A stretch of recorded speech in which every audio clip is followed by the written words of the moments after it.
And welcome back. Our guest tonight is Jim Marrs. He is a historian and best-selling author of many works, including his latest, Our Occulted History. He joins us now in studio to talk about his works. Thanks for joining us today, Jim. Hey, it's my pleasure. Thanks for having me. All right. Now, I hear you have the recent analysis on the Cyprus situation. Well, what have you come across? Well, I mean, I'm just looking at it, and of course, you know, they shut down the ATMs, they closed the banks, so you can't get your money back. And they were proposing like almost a 9.9, a 10% tax on your savings. On your money? Yeah, on the money you put in there to save. They're gonna rob it. But I think there's more to it than that. Apparently, Cyprus has been a tax shelter and a tax haven for a lot of wealthy Russians, and this could be part of the kind of the sub rosa covert nouveau Cold War that's going on, and Russia, I think, understands it better than we do. I know Cyprus went to Russia and tried to ask for a big loan to try to pull them out, and they said no, because I think they understand what's going on. But to me, this is all, I think it's a practice run. I think they're practicing to see how the people in Cyprus and how the European Union people handle this and how they perceive it and how they react to it. And if they're able to get away with this, then I think you're going to see this in other countries. Now, Jim, do you think there's any reason why this location was chosen, Cyprus? Well, again, because they had some heavy money there from the Russian oligarchs, and I think that number one, they could get their hands on a lot of money, and number two, again, this was a swipe at Russia. Russia's always been a target for the international bankers because both under the czars and under the communists, they would not play ball and would not create a central bank and would not have, you know, we have a central bank now. It's called the Federal Reserve System. Exactly. I'm glad you mentioned that. It's not federal. It's neither federal nor does it have any reserves. And they don't call it a central bank, except actually they've begun to. That's pretty interesting. All my life, they never referred to the Federal Reserve System as a central bank. But in the last 10 years or so, just on the news, you'll hear, yeah, the central bank today. So we got one, even though that was the biggest point of contention of our founding fathers, was whether or not to have a central bank. And most of them, including Jefferson, said no, because look what they've done in Europe. Exactly. Whoever controls the money, controls the government, controls the country.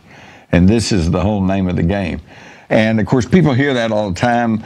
Alex and others are always talking about, well, the Occupy movement, you know, they're talking about the 1%. And number one, this is now fully documented. This is not a conspiracy theory.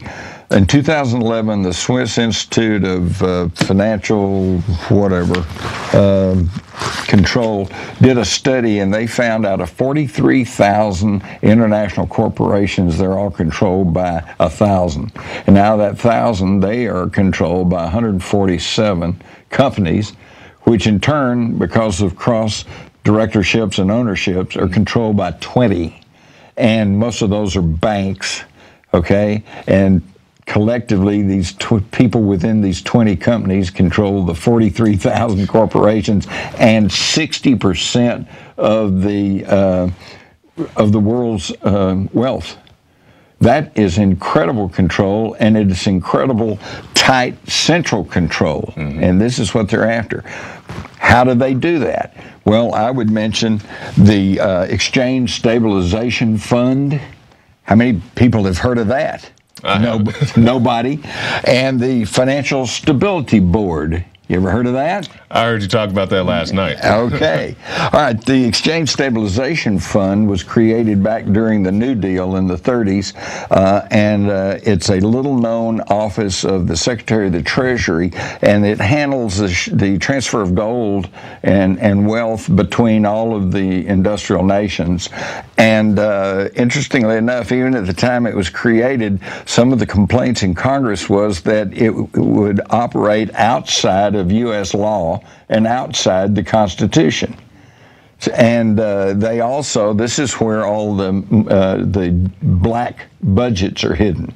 The CIA, the NSA, when they have all this money And, well, for instance, the CIA, we all know that they have front companies, airlines, restaurant strings, who knows. And some of those companies are not just totally bogus. They're actually companies, and they actually produce goods and services. Legitimate businesses. Legitimate businesses. In some ways. And they get tons of money. Where's that money go?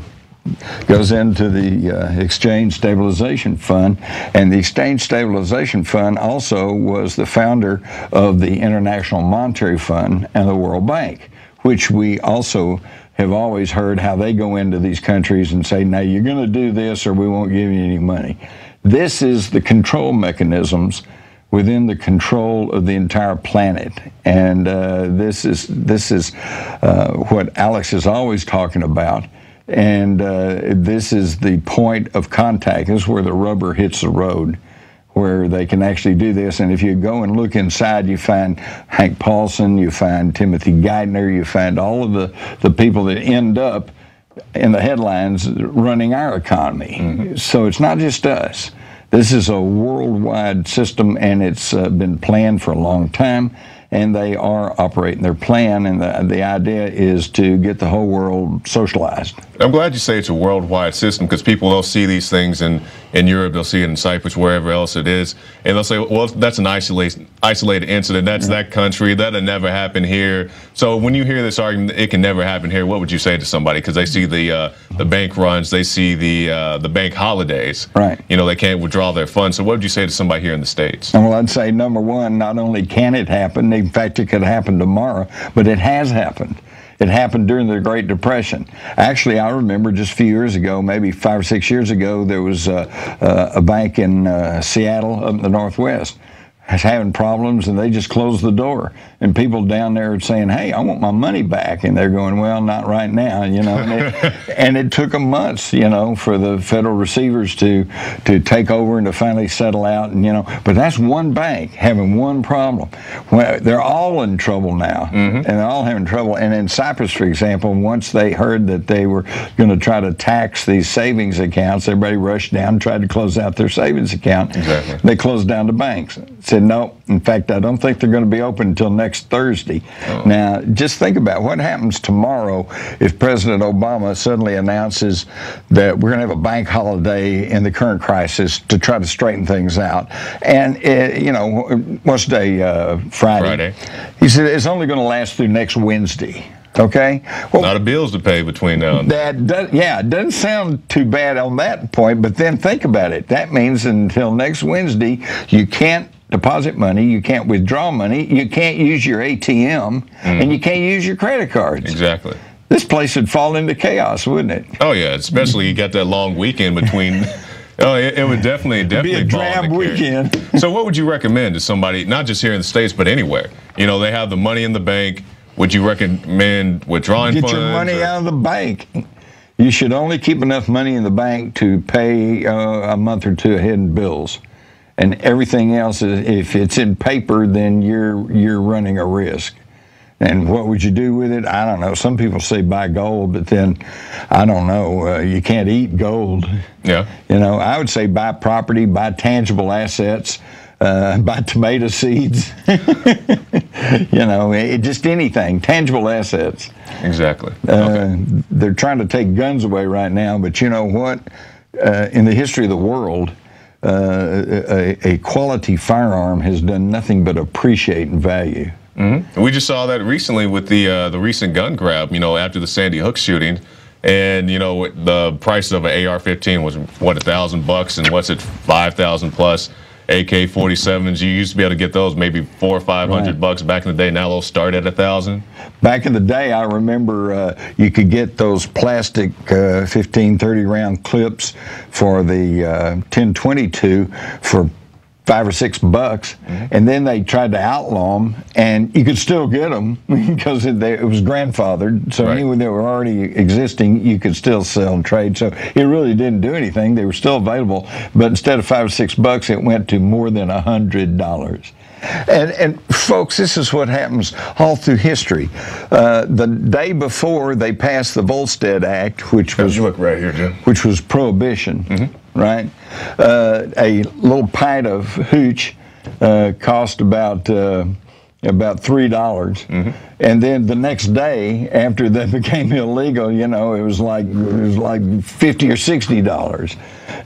All in the world you do is create a huge black market, and the criminals get rich.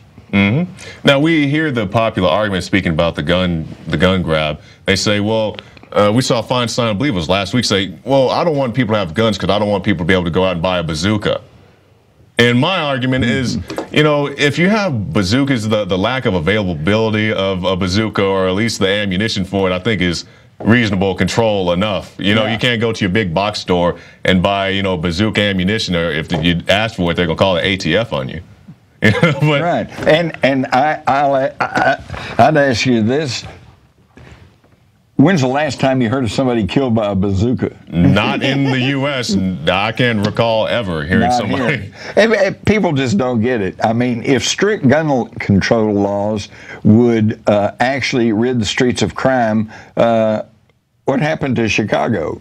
That's the case point in question, because they always say, get the guns off the street, get the guns off the street, and then they hear about all these shootings in Chicago, which there are shootings, but these aren't your law-abiding citizens who, you know, accidentally shoot their dog when somebody breaks into their house. These are the criminals who never forfeited their guns. Right. These are the criminals who are getting their guns off the black market. So how does this logic work that you get guns out of law-abiding citizens' hands? Well, and Chicago has some of the toughest anti-gun laws in the whole country. Same thing with Washington, D.C.